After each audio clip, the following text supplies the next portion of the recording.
নমস্কার, আমি সরজন Laskar Canning two block Jibantala থেকে বলছি। 2022 সালে আমরা টেট পাস করেছি।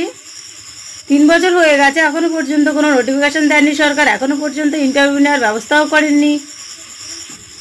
বারবার আন্দোলন করতে যাচ্ছি মুখ্যমন্ত্রীর দৃষ্টি আকর্ষণ করার জন্য।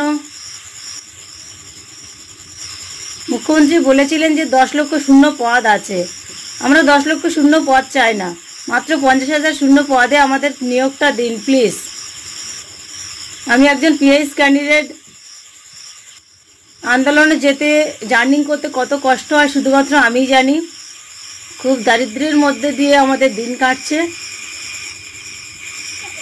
জুন মাসের 19 তারিখে একটা আন্দোলন আছে ধর্মতলাতে, আমরা সকলেই যাব।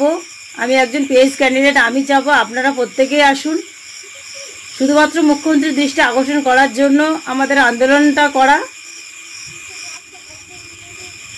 এতদিন শুনে এসেছি ওবিসি জন্য আমাদের নিয়োগ দিতে পারছেন না। আপাতত ওবিসি সমস্ত সমস্যার সমাধান হয়ে গেছে, আর কোনো সমস্যা নেই।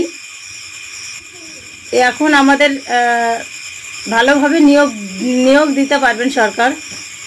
আমি অনুরোধ করব প্লিজ আপনারা সকলে আসুন মুখ্যমন্ত্রীর দৃষ্টি আকর্ষণ করার জন্য ধর্মতলাতে।